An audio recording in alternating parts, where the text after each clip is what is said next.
Hi, welcome to Integrative Preparedness. I'm Steve Smith. Today we're going to shoot the first video on lessons from Stonemont. Before that, there was another question I got from somebody, a reader, obviously, and they asked me, where do you write? Where is it that you write? The last time I explained kind of how I wrote my books. I write them on my phone, and I give you the long story about that. But they asked, do I have a particular place that I write? Kind of. Yes and no. I sit here. This is where I write. I'm sitting in my living room, and I come down in the mornings, and after we get the kids off to school, usually, I'll sit here for an hour or two, catch up on email, check things, different things that I need to do, and write for a little while. It kind of depends on what part of the books I'm in, and of course, what else I have to do. I don't just write full-time. I have a lot of other things, so I write when I have a chance. But I sit here in my front room. I like this. I look out the front window, see the world going on, and I sit here and I drink coffee out of my Second Amendment cup, and just kind of relax for a while. So that's where I write. And I've written at stop signs and parking lots of Home Depot and out in the waiting for the kids to get out of school and all sorts of places. But this is where I start my day, and this is where I do most of the writing.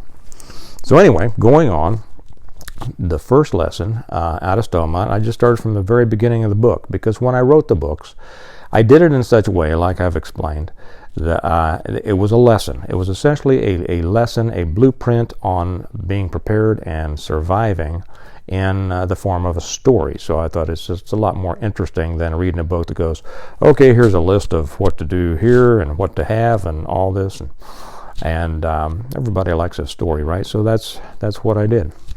Well, beginning from the very first, we have the main character, Jim Wyatt, and he is stopped by a barbecue restaurant right here in the greater Kansas City area, actually called Joe's Kansas City. It used to be called Oklahoma Joe's, and I don't know why it was called Oklahoma Joe's, but it was, and now it's called Joe's Kansas City. And they have several around the area, and if you're in Kansas City area, or if you're coming through and you want some good barbecue, Joe's Kansas City is the place to go. They don't know I'm doing this. They don't know I exist, so I'm not getting anything out of this. They're just one of my favorite barbecue restaurants. So he's standing in line. He's gone in there to order some barbecue for lunch, and all of a sudden the lights go out.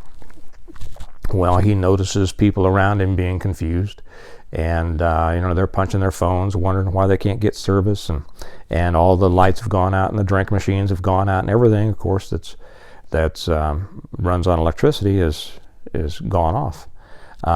So he kind of wonders. He looks at his own phone. He can't get anything up on it. He notices that, and this is a real busy restaurant. It's an amazing, and the one that I put him at is up at 47th and Mission Road, if anybody around here is familiar with that. And it's usually people coming and going all the time around lunchtime. But he notices that after about a minute, he hasn't seen anybody pull in. He hasn't seen any cars pull into the parking lot. And this is, I'll interject something here. This is a point of contention in the survival and preparedness world as to what will work or what wouldn't work after an EMP or a CME.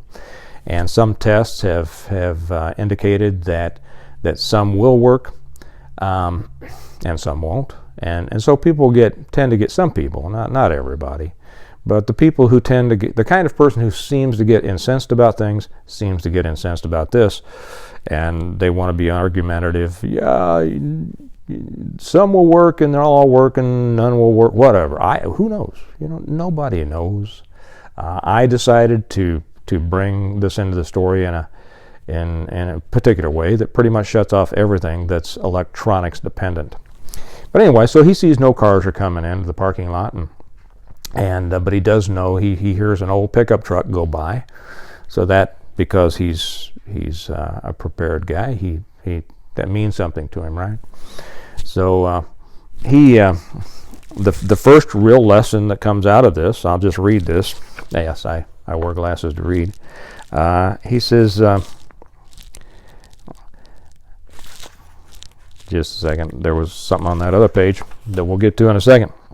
And I've marked this up. This is my copy that I mark stuff up when I want to refer to something.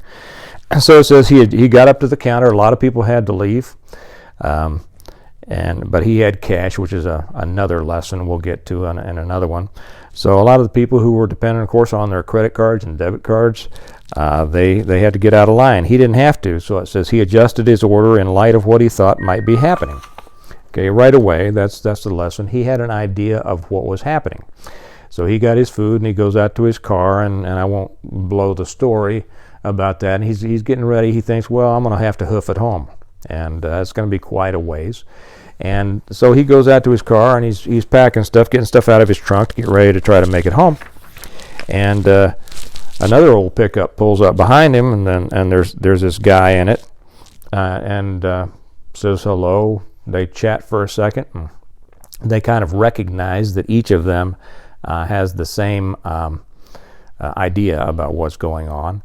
And the guy asks him, what do you think happened? Jim doesn't want to really say, commit himself, so he says, I don't know, what do you think happened?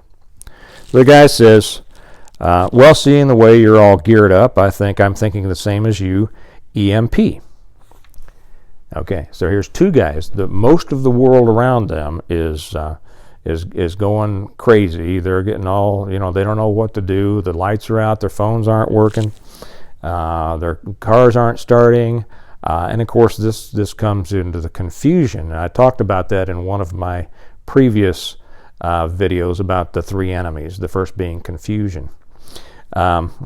If you're familiar, and a lot of the younger people won't be, but guys my age, a lot of us grew up with the Rudyard Kipling poem If. And it begins, if you can keep your head when all about you, and then it goes on, are losing theirs, and then it says, but blaming it on you, and that doesn't have anything to do with here. But if you can keep your head when all about you are losing theirs. So here we have a couple of guys who have paid attention. They kind of know what's going on. They have a good idea. The rest of the world is starting their confusion, not knowing what to do.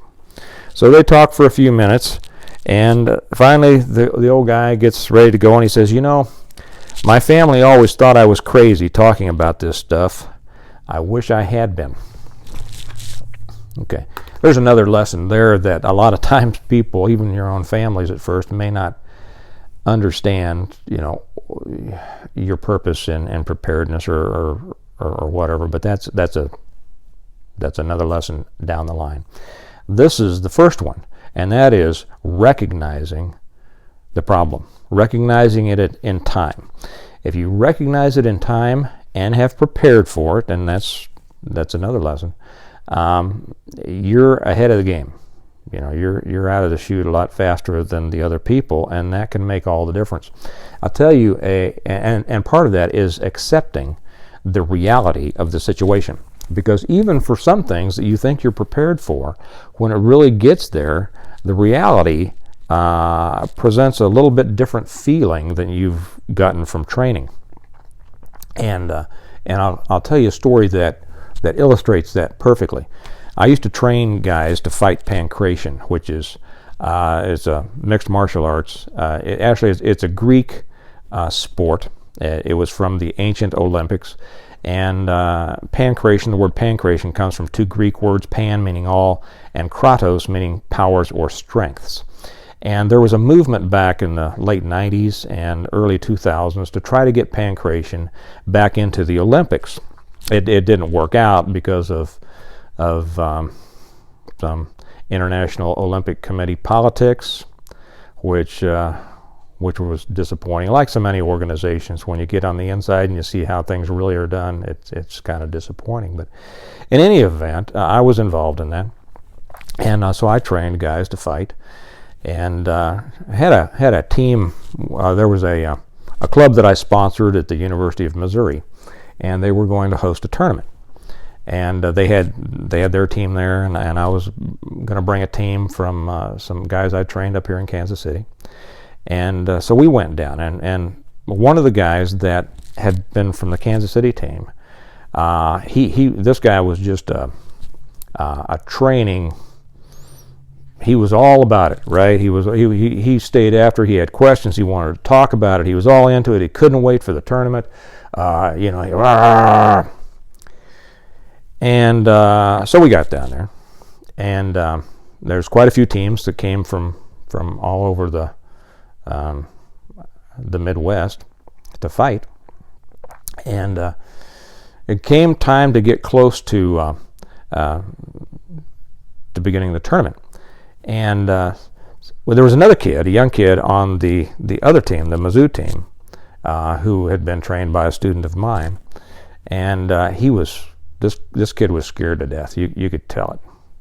And he was nervous. He couldn't talk. You could see it in his eyes. You know, if you've been in that situation, you know what I'm talking about.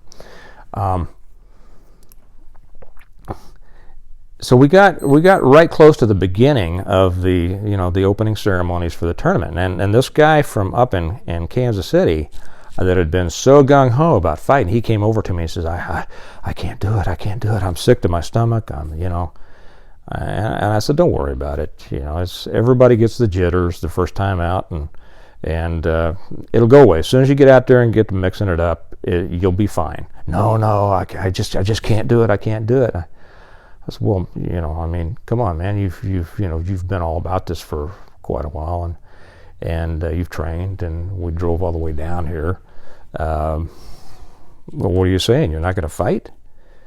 He said, no, I just can't do it. And I said, well, it's your decision. You're going to have to live with that decision, and think about it hard. And so he did. And as it turned out, he did not. He just couldn't bring himself to do it. Well, this other kid, the one that was scared to death, he just kept waiting for his turn, and he was fighting a fairly heavy weight division. And when he came up, it came his turn. He got up and he walked out to the middle to listen to the rules and to shake hands, and walked out onto the mat. And the guy that he was up against was just a maniac. This guy, he was one of these, you could tell that he spent his whole life in a weight room. And he was posing and grunting and, And if you've been around that stuff, you've seen that. And this kid, if he'd been scared before, he was terrified now. But he got up there and he got up to the line, and when the referee started the fight, he was at it. And this animal came at him hard.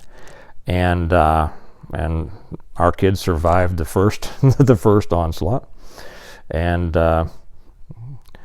then the second, and I think they tumbled out of bounds and whatever. Anyway, after a few minutes, our kid was still going at it and still coming back, and I could see him settling down. And this other guy was he was huffing and puffing, and you could see he was getting down to the bottom half of his tank. And long story short, our kid, this one who had just been terrified, ended up beating this other guy that was all about okay. And if you've been in the fight game, or if you've just been out there mixing it up on the streets or whatever, there's a good lesson in itself, is that the loud ones, the ones that are all making the noise, are not usually the ones you need to worry about. But anyway, the lesson there was that the kid that we took down from Kansas City, he had all been about the training in his mind. He liked to talk about it. He liked to talk about the preparation. He liked to be a part of the preparation. Okay, but he had never integrated that into the reality of putting that training to use in a real situation. This other kid, however, had obviously realized that his training was leading him to a fight. Okay, and so there was not that mental separation. He didn't. He experienced fear, but he did not experience the confusion that we've talked about of all of a sudden reality being entirely different than what he had carried around in his head, in his up to that point. So that's the number one lesson from the Stonemont series, Lessons from Stonemont, is recognize the problem or the situation in time, and recognize that it's real, and recognize that it's yours to deal with. And how you deal with it depends on how you address it, how you accept the reality of it, how you've trained, how you've prepared, and your guts, your will. So that's the first lesson. I hope. By the way, I should have said before this, we have a couple of great technological leaps that we've made. We've got a tripod now that my director of media doesn't have to hold this camera in his hand anymore, and he's always been concerned that it's kind of jittery, and I tell him I don't mind. And then we also got a mic here to put on my collar so that I don't have to, I never really talk that loud, but so that maybe you can hear me better now. I used to talk real loud a lot, and people that I used to train will be surprised to hear that I don't like to talk loud, but I don't. So now maybe I can just talk the way that I normally do, and hopefully you can hear me. Anyway, that was today's lesson from Stonemont, and I'm glad that you're here. Have a great day, and I'll see you next time. Bye-bye.